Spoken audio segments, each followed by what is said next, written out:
we go. All right, so we're officially live on Twitch TV, and welcome. My name is Schwoeffermann. I'm Oregon resident and active gamer as well. But I love policy, and so I wanted to try to incorporate my world of gaming with my world of politics, and so that's the goal of today. We're going to use this time, myself and Mical, to talk about the Oregon legislative system this year and hopefully answer any questions that might come up. With that, I'm going to turn it over to Mical, my co-presenter, who's going to introduce herself. Awesome. Hi, everyone. I'm Mical. She, her pronouns. I work in Representative Pham's office. And Ty told me that he was holding this training, and I've never done Twitch before, so I just thought it would be fun to try. And also, I love the idea of sharing about the work of the legislature, because I know that people want to get involved, but don't always see a really easy way to do that. So hopefully we can show you how you can do that today. Great.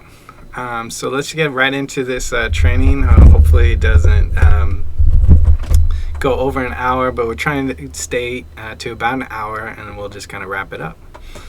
All right. So this is our intro slide. I'm going to move on to the next slide and talk about the agenda. So the agenda for the day. Oops. And I think I just moved your face. Okay. So. Might have to keep popping your face back up onto the onto the top. So we're gonna go ahead and go through the agenda. So we're gonna have a short welcoming. So we're gonna do a short welcoming. We're going to talk about the Oregon State Legislature, especially this year in 2021, and all the COVID precautions and adjustments and things that have changed. We're going to talk through passing a bill and testifying on a bill. And then we're going to finally we're going to talk about some important bills and then answer any questions that come up. So Mical, if you could give me a second, I'm going to add you to the top of the screen so I don't have to keep doing this, like pop you up in front of this presentation. So if you could just give me 1 second and I'll add you to our video stream. Okay. Zoom meeting. Awesome.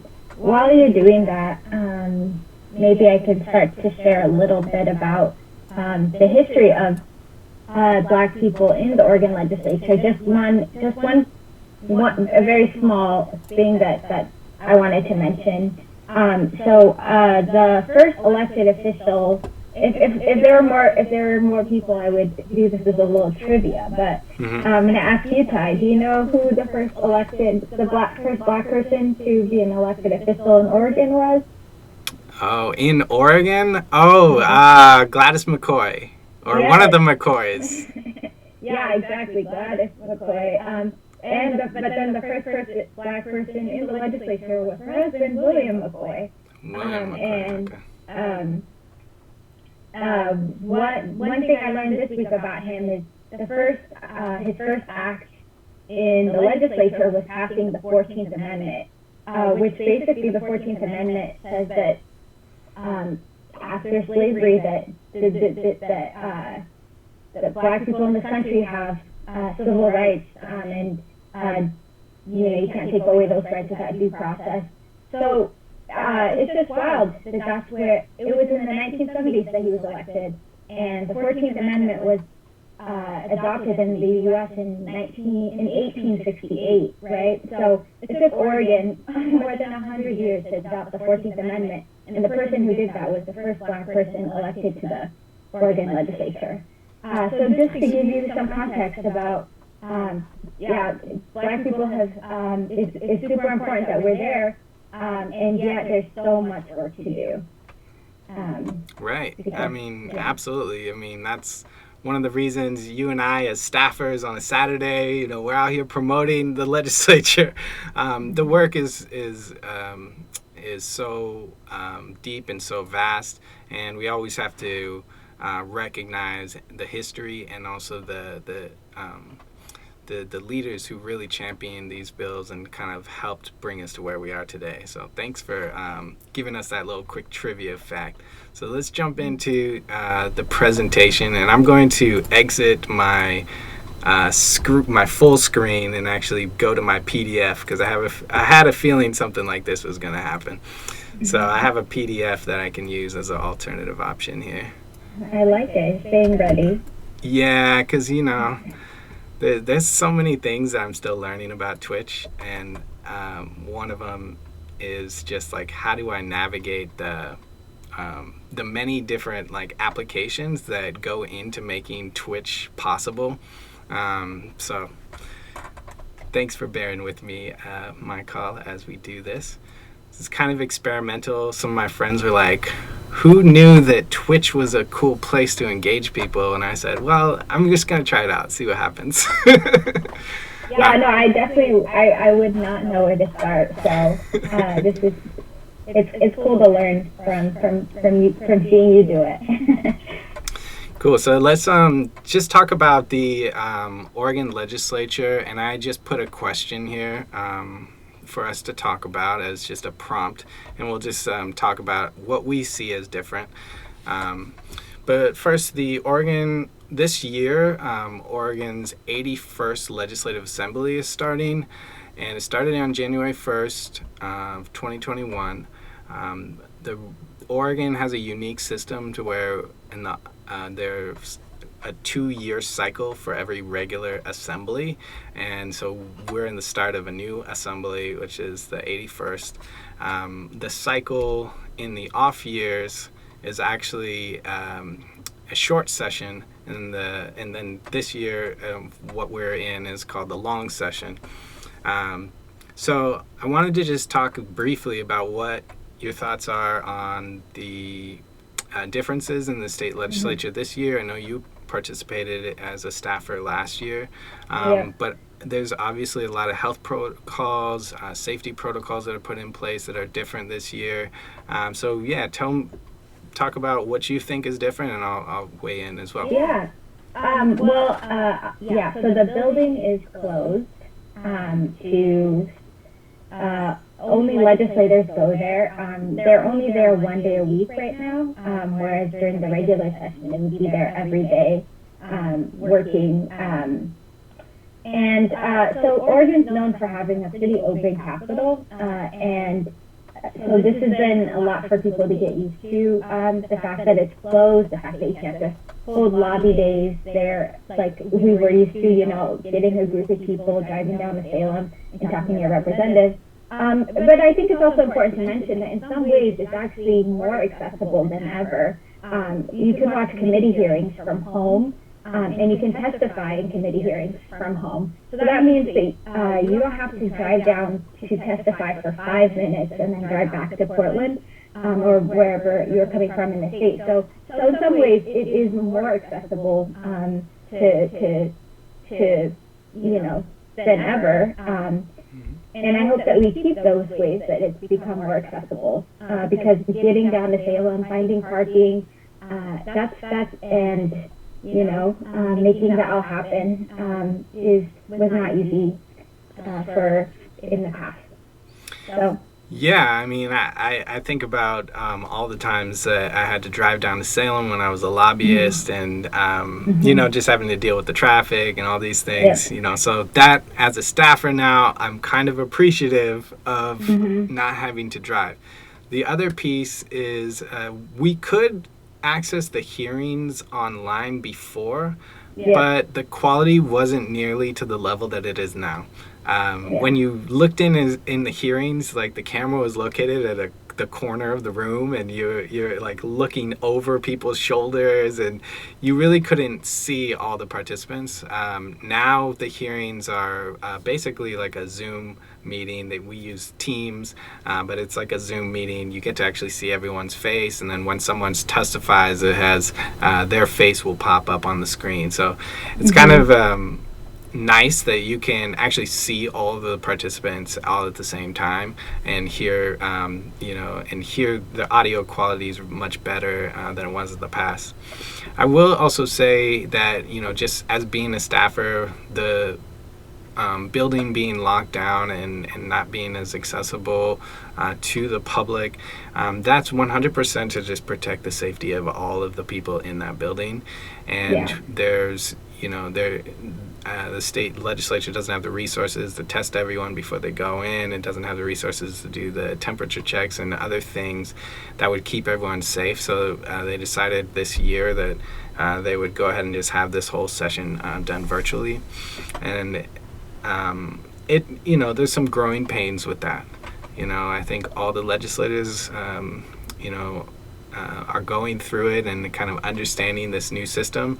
Us as staffers, we're understanding this new system, and we're also trying to support our constituents to make sure that they understand the new system. So making sure they know where the login is, they know how to go to the OLIS portal and sign up, and all those things are extremely important. And so I put the Oregon legislative website there, the OregonLegislature.gov, and it's the main resource that we go to, and where we get all of the information about all the bills, all the committees, how to testify for a hearing, and other engagement as well. So just wanted to include that as like a resource for everyone who participates. Any other thoughts on this session and this year and the uniqueness of this year? I mean, I appreciate that you brought up that it's the public safety. It's the public health reasons that the building is closed. But I think we also have to remember that at the end of last year and at the beginning of this year, there was very real public safety threats for people. I'm sure y'all have heard about the rallies. As staffers, we've been trying to organize and make sure that the building stays safe for people of color to come down, both as constituents and as staffers in the building. Just know that we are really concerned about that too. And everybody deserves to feel safe in the building, and the stuff that was happening was really unacceptable.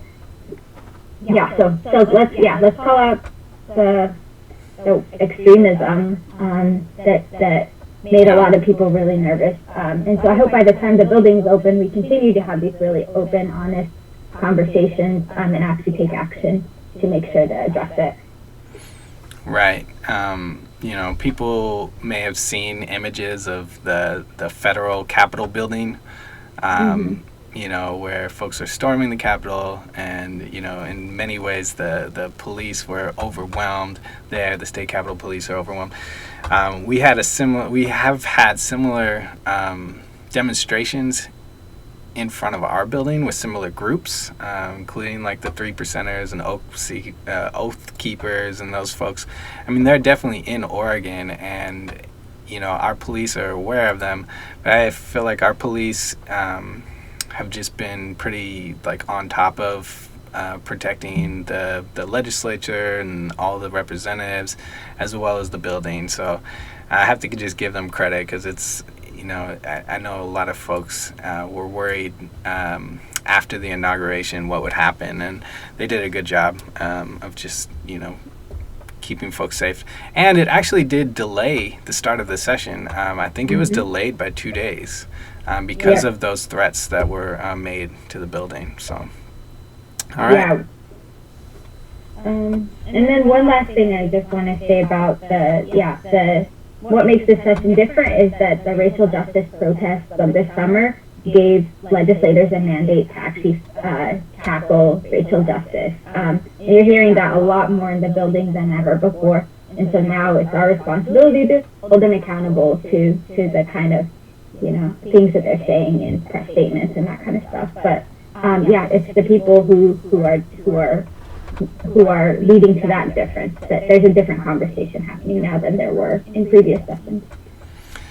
Yeah, exactly. And I think that's a good lead into our next topic of with the racial equity being a focus and the Black Lives Matter movement being so strong, the accountability for policing movement being so strong, as well as other movements, including like just equity and diversity in general, the policies that will include and prevent discrimination.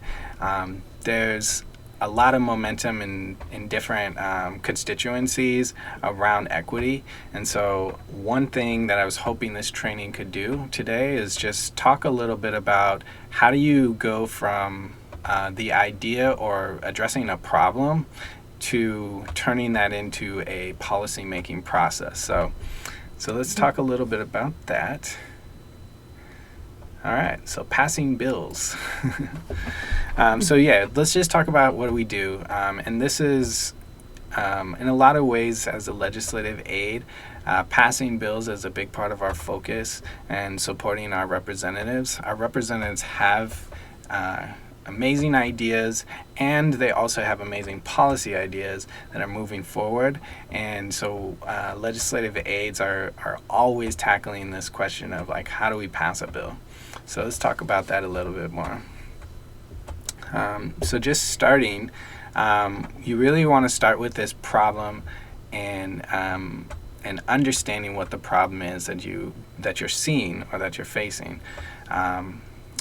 It's an imperative to just like get things going when you're talking to an elected official about something that might be happening in your community.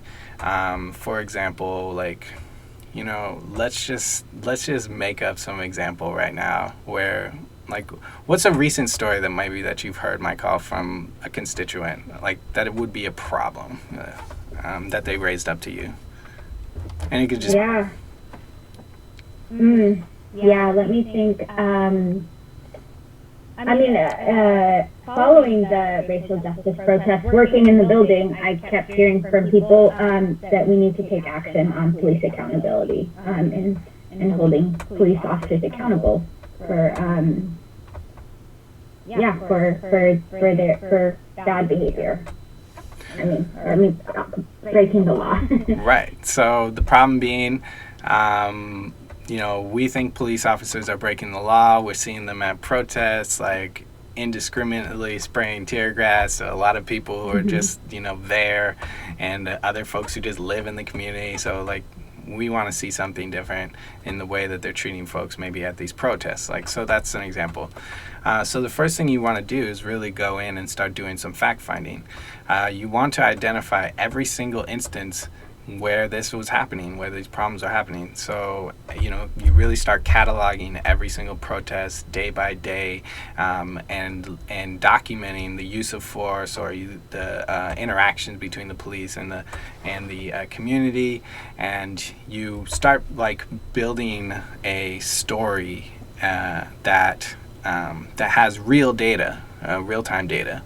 And so you really want to have like some of that hard data as part of your facts that you can then present to to elected or to other groups in your community to start building support for changing and addressing that problem, right? So you have this little package of things, this data. You start collecting it and you start doing that work. Now the next step is really, let's talk to people. Let's start building support for that. So that's the coalition building. So building a coalition. So before you go to a representative, I would say, contact some local groups, or even it could be your faith community, it could be your family, it could be others, but really start talking to people about what you're seeing and what you're addressing.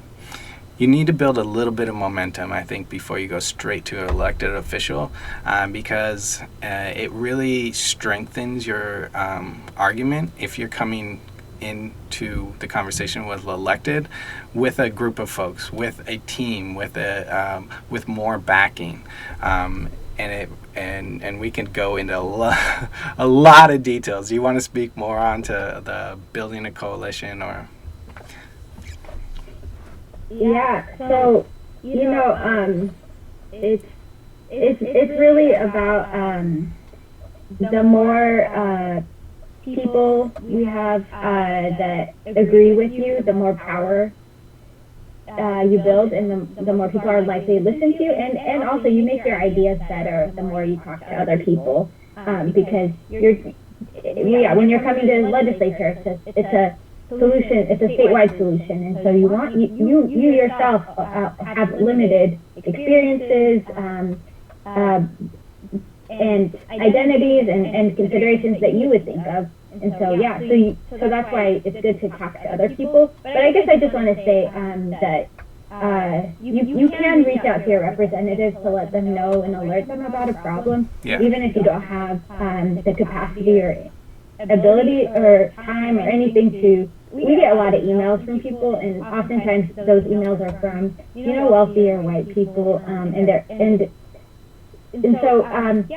even if all you can do is just let your representatives know that there's an issue that impacts you and you want them to solve it, if that's all you can do, that's okay too. But then if you want to be a part of building that solution, then that's really awesome too. And talking with other people and making sure that that they know that it's not just a small issue, that there's a lot of interest within the community in addressing it in a specific way.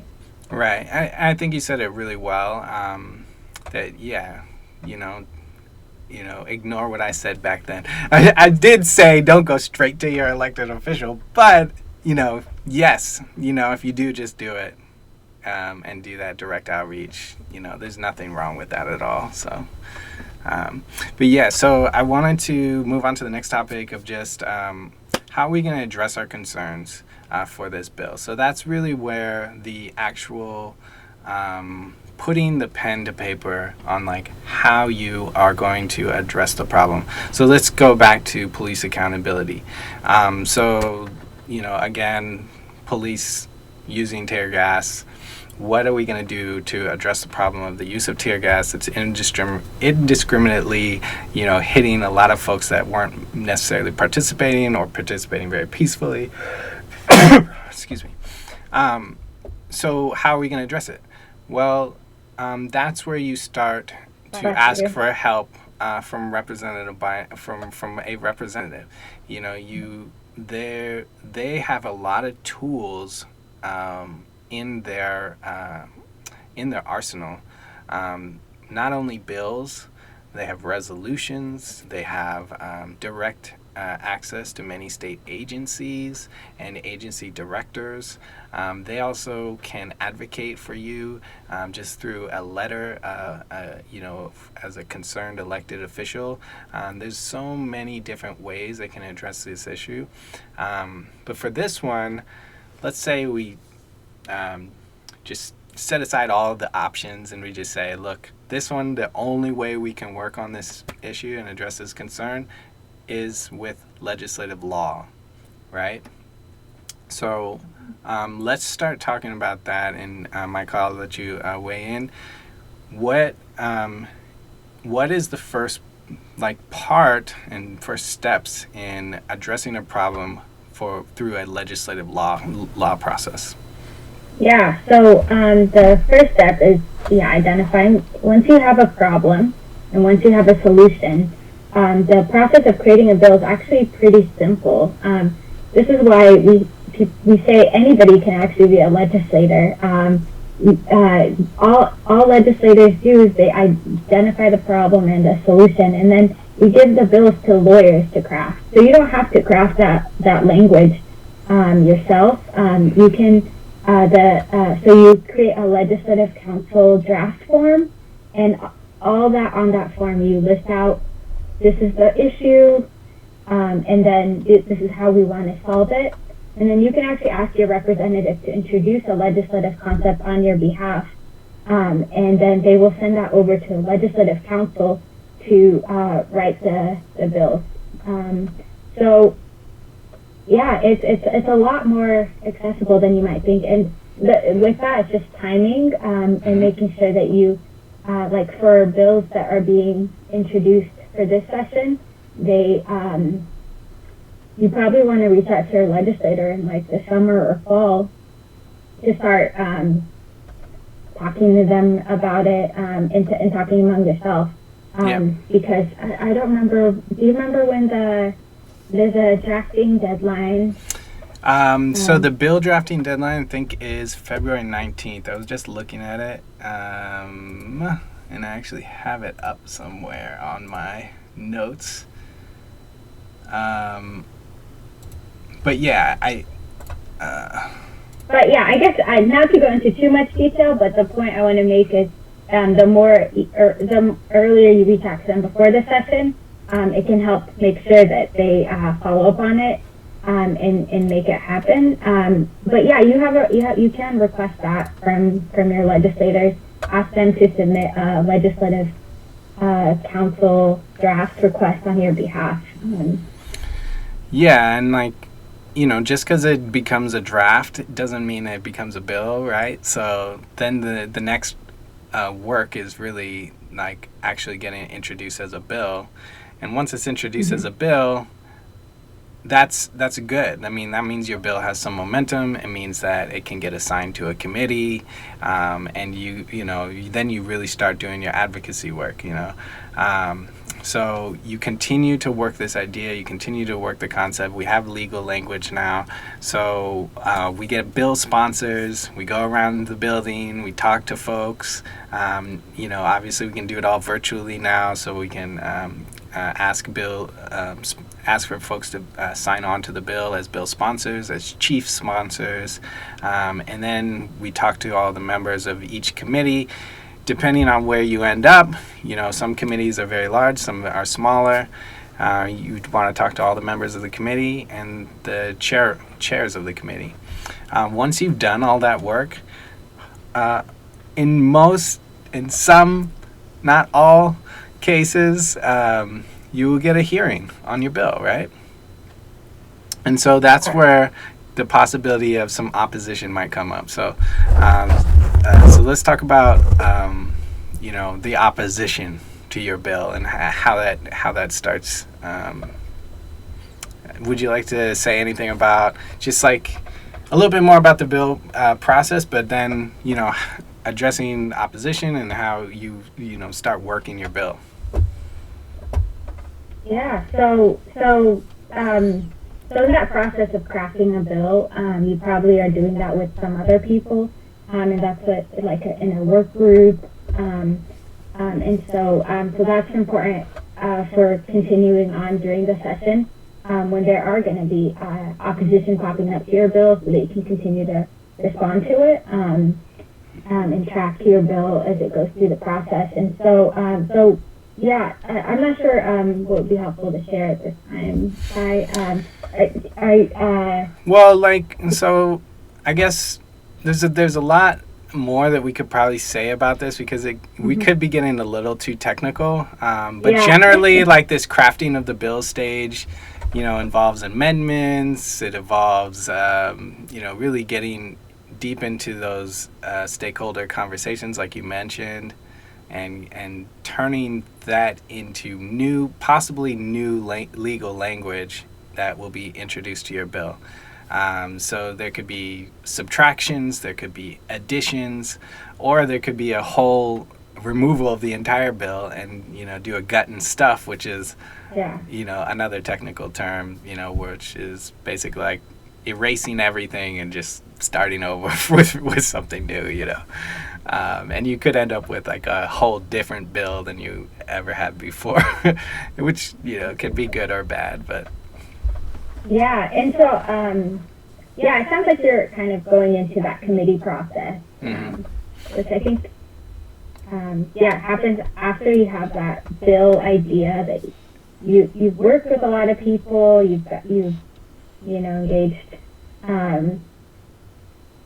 You've made this bill that you you feel like is ready for the session. And so, yeah, maybe we can move on into kind of what happens for the session now that you've got this idea drafted and you're ready to kind of. All right. Yeah. Cool. So your bill gets assigned to a committee. In the House side, it's the Speaker of the House that will assign to a committee, and on the Senate side, it's the Senate President.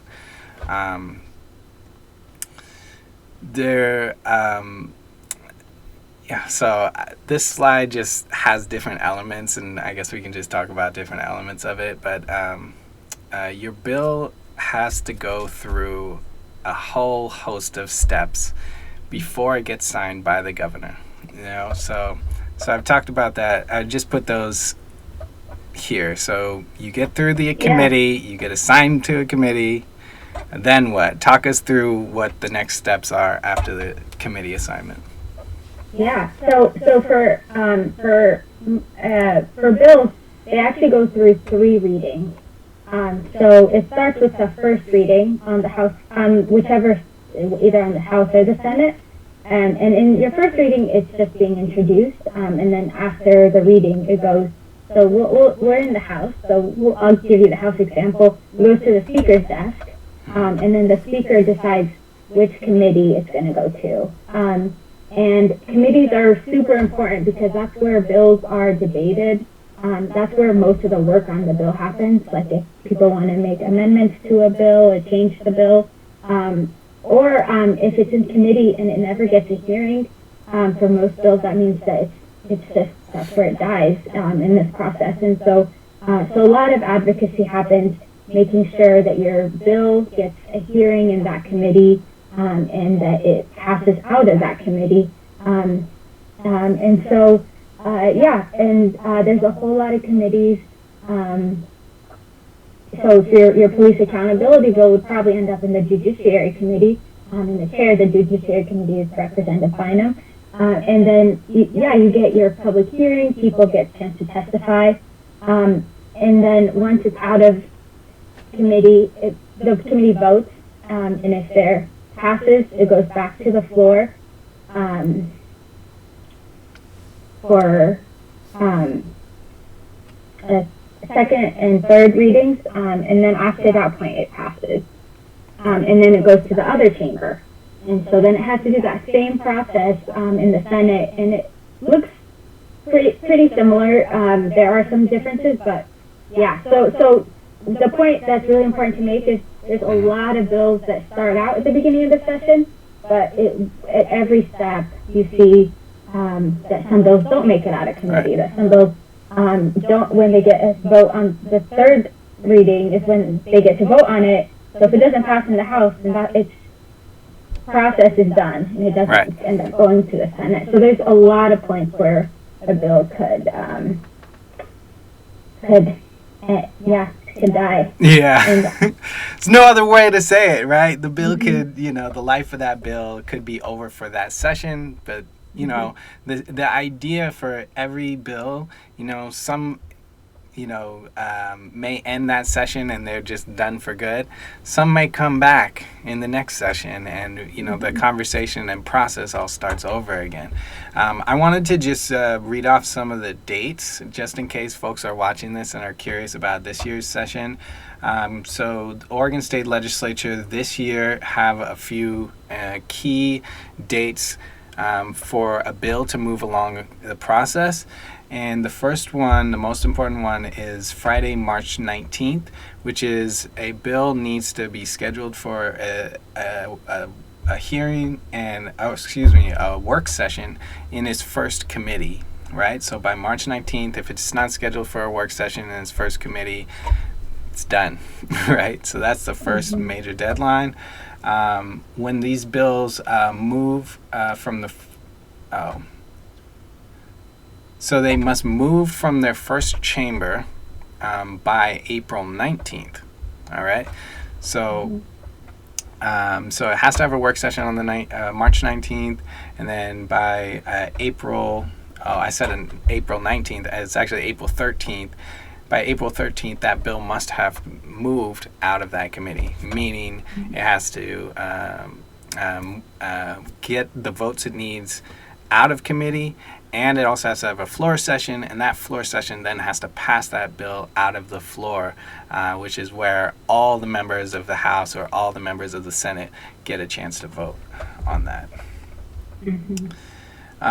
The other dates to know is that the second chamber, the bill has to have a work session by May 14th, and it has to be moved out of the second chamber by May 28th. So those are the deadlines that I think all legislators are thinking about as they're moving bills through the session. I think at this time, I don't know if I want to talk about amendments, fiscal, and revenue statements, just because they can get a little bit technical. But just know that if a bill needs an amendment, it usually will get done by legislative council. It'll be written up, and then it'll be reintroduced within that committee or in another committee. If there's money involved in any bill, it will need a fiscal statement from the Legislative Fiscal Office, and same with like a revenue statement, meaning if this bill would generate any revenue for the state, there also needs to be a statement made from the same Legislative Fiscal Office. Correct me if I'm wrong on anything I'm saying. That's true.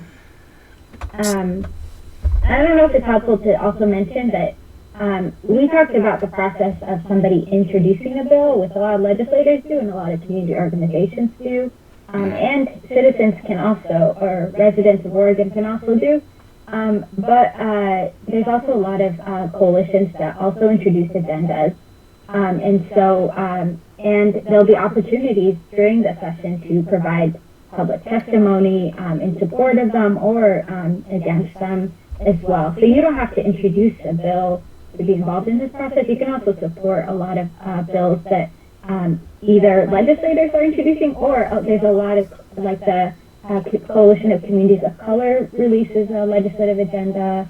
The Fair Shot Coalition, which the Urban League is in, they also introduced a really awesome agenda. So you can find community groups that are also doing this work and plug into their efforts. You don't have to introduce, you don't feel like if you want something done that you have to do it yourself.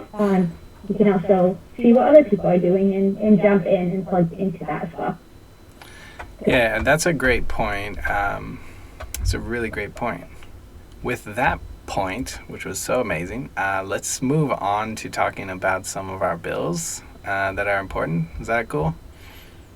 Or do we have anything else that we want to say on the process? Oh no, that's good. Yeah, I guess at every point, I just want to also mention the easier way to engage in this process as well. So. Finding what works for you to engage. Yeah, and I think that legislators help in a lot of ways. Having as a constituent, I think going to your legislator and telling them about your story and what you're working on and what things you've seen in your community, that just basic conversation can spark into an ideas session for a possible bill. It can be super casual, it can be super accessible, and so I think that we're going through some of the technicalities of this process in the Oregon State Legislature and how it works, but it also can be super personable, and it can be one-on-one. Legislators love meeting their constituents. That there's coffee hours that were really popular before COVID-19. They're not really there anymore, but there's virtual town halls that are happening with legislators. There's one-on-one meetings with legislators when you can set up an appointment with your legislator and have conversations with them. And it's really really not supposed to be intimidating, and we want to try to make it as accessible as we can. So if you ever need help accessing the state legislature or the bill making process or anything, I think reaching out to the legislative staff of each office is also a great way to go. So I would just recommend folks just drop those barriers that you might have with engagement, and just go for it and give it a try, and try and get involved any way that you can. Yeah. So let's talk about some bills this session. All right. So this is not a full list. I would just say this is a list of bills that are on Representative Bynum's radar. There's many other very important bills. So this is, there's over 3,000 bills every session. Every member has the ability to introduce, I think, 200 bills with 5 priority bills. So, there's so many bills that are out there. But these are a few that I just wanted to bring up because they've already had some momentum. There's been a lot of talk in the media about some of the police accountability bills. So I listed 4 specific police accountability bills. I'm just going to go through them real quick, and then I'll turn it. I'm just going to go through 3 of them, and then I'll turn it over to you, Mical, and then you can take the mic. Okay? Does that work for you? Okay. All right. So the first one is 2928. It's a munitions bill that looks at the crowd control. We're already talking about police accountability around, the civil unrest and the Black Lives Matter protests and everything this summer. So one thing that came out of that was let's look at the use of tear gas in Oregon. And so this bill itself would work on limiting the use of crowd control munitions, including tear gas and as well as some others, but putting some regulations in there. The bill itself has gotten a lot of attention. Folks have really been talking about it because, it's been impacting nearby schools that had nothing to do with protests. It's impacting the wildlife and also the trees and whatnot in the area, showing the impact there. Many folks that experience the tear gas have seen some effects of that tear gas as well. So we're hearing a lot from the community about this. On the other side, the police are saying, hey, what are we going to do? Our safety is at risk. We need to use some sort of, we need tools in order to control, and do our jobs, right? So both perspectives are being heard right now. There was one public hearing already, and that bill is going to continue to be worked on. Any comment on that one before I move on to the next one? No. Okay. No, I'll let you go through them. They're all very... The 2932, this is a report that we're asking the commission, the DOC has a criminal justice commission, and that commission itself would like it to create reports on a regular basis. That usually those reports go to the state legislature and all the elected officials, and as well as state agency heads, to look at the use of force by law enforcement officials, and actually collect the data, put it into a full report, so that it can be more transparent and we can have that information available to us, so we can see whether or not there's these disparate impacts of Black and Indigenous people being targeted more, or young people being targeted more. We don't know that because we don't have all of the data. So we need to collect that data and put it into one space and in one report. The last one is just around police accountability. Is I wanted to talk about 2931, which did have a hearing. 2931 is around allowing for a medical examination of folks that get arrested by law enforcement. Medical examination could include looking at, if folks are under the influence, how they're doing, how their body is, and how they're reacting to maybe substances they've used, as well as like looking at, if there's any injuries that have occurred during the arrest, actually attending to the individuals that are being arrested before they're actually maybe put into custody.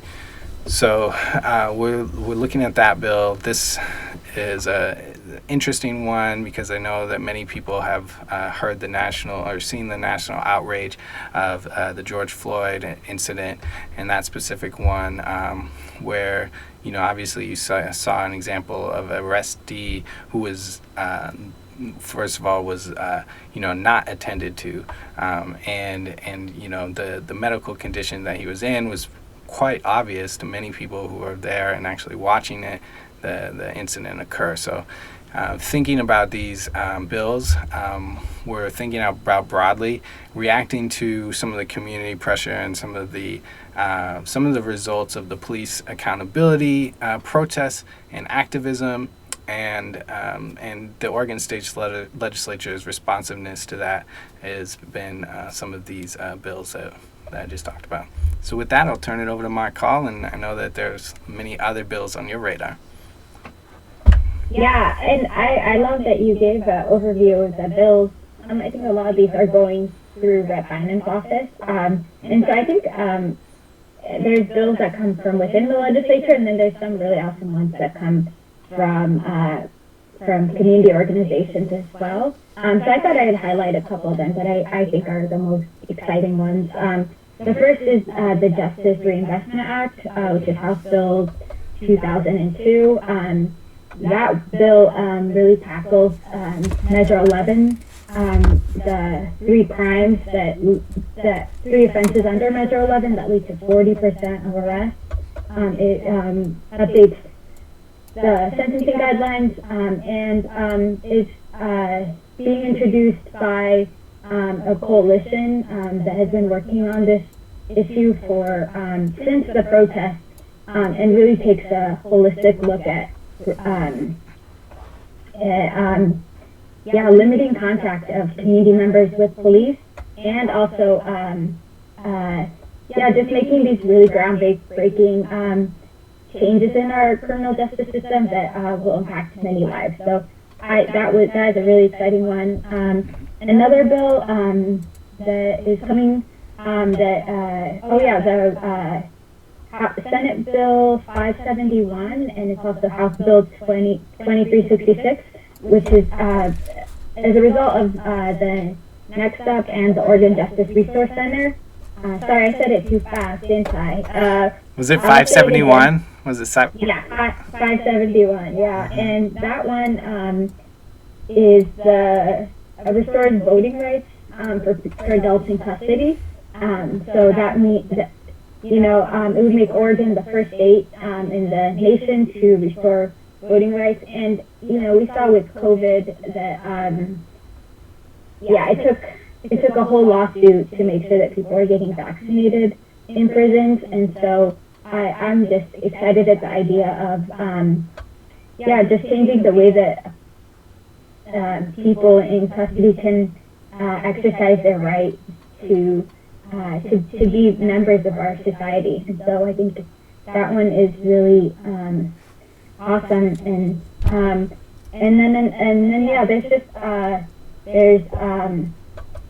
and then another big one we've heard about is Senate Bill 618, which is a reparations bill that Senator Frederick is introducing. And so I guess I say these three as examples of like really big ideas that are coming before the legislature, and there's going to be a lot of people who are going to be working in opposition to them, and so it's important for community members also to voice their support if these are ideas that they support. So, and then if more bills can be found on the BIPOC caucus agenda.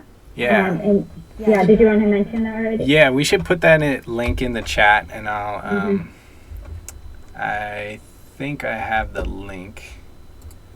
Yeah, the easy link is you can go to bit.ly/BIPOC agenda, and you want to capitalize BIPOC. Okay, I just put the link in the chat, but okay, cool. Yeah, the BIPOC agenda, the cool thing about that is it's never existed before, and it's the first year, so there's a lot at stake, really. There's representation in the Capitol building. We have representatives from very diverse backgrounds this year, and they've joined together for Black, Indigenous, and people of color caucus. And that caucus itself is powerful in that they have a united slate of bills that they all support. So I think that's a great step forward for the state of Oregon, which is a very white state and, is known for, having very little representation by people of color in elected politics. And so we're really proud to have that this year. Yeah, absolutely. Yeah, so there's a lot of bills. There's the no cause evictions bill that's being introduced. I mean, I could go on, and I'd love to. If there's an issue that you care about, there's probably a bill on that this session. Right, and there's still room even to introduce ideas that maybe haven't been turned into bills. There's a lot of little tricks and ways to get in concepts. Even after the bill making process has started, or as bills are assigned to committees, amendments can happen, guts and stuffs can happen, funding priorities can still happen. So the session is used as a way to generate a lot of ideas, get support behind these ideas, and then pass them through the state legislature.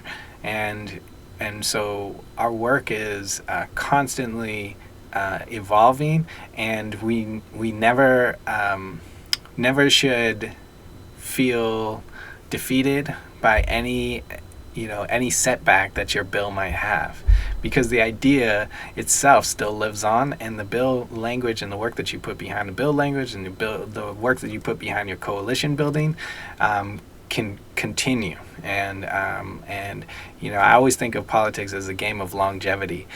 Folks who just outlast each other in these offices, and their ideas may be 30 years old, but because they've outlasted everyone else, now their ideas, they have enough power, and they've become a chair, or they've become a Senate president or whatever, and so now they can actually get these things done. But I will say, for folks who are brand new to the state legislature or brand new to lobbying and engaging the state legislature, your idea isn't going to pass the very first time you mention it. The very first session even, very rarely will a piece of policy pass the very first session that is introduced, because there's a considerable amount of momentum that's needed. There's a lot of stakeholders that need to be talked to. There's a lot of elected officials that you have to convince. So it's a constant work. Constantly work your issue, constantly working your bills and the concepts behind your bills, because you can win, and this process is meant to be a very democratic process, and the model of the world, and many people want to replicate this model across the world. So we can use this process. We have to learn the process, and we have to just continue to fight for what we believe in. Yeah, and I just want to mention, we've mentioned a couple of things, like you can find your legislator, and so we mentioned reaching out to your legislator, and you might be wondering, how do I do that? And so if you go to OregonLegislature.gov, on that page, there's you'll see it says find your legislator, and you can put in your address on there, and find your legislator. So and then they'll have their email and phone number. Were you planning on covering that, Ty? No, please do. Okay. I can actually bring up I'll pull up the website as you're talking. So yeah. Yeah. So that's step one. is finding who your legislator are. You have a House representative, you have a Senate representative, and you have a congressional representative. And so yeah, on OregonLegislature.gov, you'll find your House and Senate representatives. And yeah, there you go. Yep, there's the map. And just put. Mm-hmm. Great. And so yeah, so that's how you do that. And then the other thing is I think for a lot of work is done in coalition. A lot of the bills that pass are a result of community organizations working in coalition. So I would also recommend signing up to get updates from the community organizations that you follow as far as their like Coalition of Communities of Color and Urban League and other ones. Oh yeah, and then you can also sign up for your legislator's newsletter. Right. And so yeah, jumped around a little bit, but did you want to talk more about the legislators' newsletters? Because I think that's a really good way to follow what they're doing and hear from them. Yeah. So I guess I could, for example, if I put in an address. So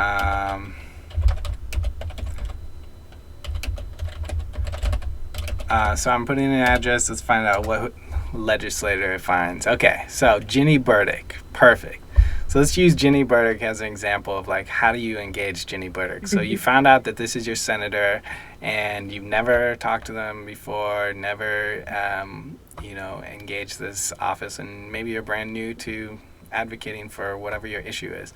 So just go ahead and go to this website, find out your address. It's Senator Ginny Burdick. All right, so we're on this webpage. Up here in this right-hand corner, it says e-subscribe. So you can click on that to get, there you go. Put your email in there. Oh, there's all my emails. So I put my email in, and then boom, I'm signed up for Ginny Burdick's newsletter. I'm just going to do it just for fun. So you just go in, confirm. So every time Senator Ginny Burdick writes a message, newsletter, it may contain her bills. It may contain like upcoming town halls where you can like go and meet her, and other things. A lot of other great info. You know, it might have an update on like all the COVID-19 rules and health protocols. Or it might have other things like how to engage, how to get unemployment and info like that as well. So. Other ways to engage the office, I would say, give this phone number a call. As legislative aides, we're kind of checking voicemails, so we can call. You can leave a voicemail, and we can respond. You can send an email right there, set up an appointment. You can get on Twitter, Facebook. It's great to see legislators are doing social media now, so you can even just at them and just say, hey, I want to find out more about you, let's set up a meeting, on Twitter. So it's so accessible and easy. Yeah, and they're all different levels of responsiveness, I have to say, some of them. So if, some of them might not respond to that. On Twitter? On Twitter, yeah. but who knows? They might not respond on Twitter, but if you're hitting Twitter and you're leaving a voicemail, or you're sending an email and you leave it, hit them on Twitter, it's like you gotta kind of like, make the effort. I would say I've always found that our elected officials in Oregon are super accessible. I've been to other states. I've been to like Chicago and seen their model. I've seen it in Mississippi, and like their state capitals are like totally off limits, it seems. They only have entrances for the elected officials, or they'll have special entrances for the lobbyists. But to get actually into legislators' offices is much more difficult in other states. Oregon seems kind of open. You can actually walk the halls. You can, check in the cubicle and just pop in and say what's up to your elected official. Obviously, they're very busy, so setting up appointments is recommended. But I would say you can do it.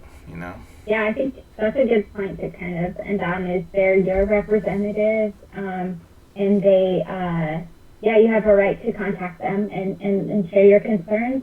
And a lot of them will respond and be responsive to it. And if not, then be persistent, because you deserve to be heard. So. Right. So with that, I think that's a great maybe area to end, and just say thank you. Thank you, Mical, for joining me today for this short and brief training. We're just at about an hour now. So, where do we go from here? How do we connect with the both of us? We are our emails and everything is listed publicly. And whenever we share this video, we'll make sure to list our email information on there, so that you can get in touch with us. But I will say that I want to make myself available to anyone, and especially want to make sure that if anyone's feeling like they're having a hard time engaging folks, like just reach out to me. I'd love to chat with you about your experience. Our state legislature is really going through a kind of a process to make it more equitable and to make sure that we're rooting out discrimination wherever it is. So part of this presentation is to make sure that folks know that, if you're Black, if you're Latino, if you don't speak English very well, like Oregon State Legislature is still yours. It's still yours. And we want to make sure that you know that. So I'll turn it over to you, Mical, for any last words. No, thank you for holding this, and this is just the start. There's so much more to talk about, so I hope that this is a good first overview. But yeah, feel free to contact us. There's no wrong way. There's no bad first contact, right? So if you contact me, even if we don't, if it's not your representative's office, we'll make sure you get to the right place. So just make that first contact, and then and ask them to make sure that you're reaching out to the wrong person. But don't let that not knowing exactly who to talk to keep you from doing that. And so thank you so much, Ty. I appreciate it, and I look forward to working together this session. We just started, so it'll be fun. Yeah. Great. Well, that's the end of this recording. I'm going to go ahead and end it right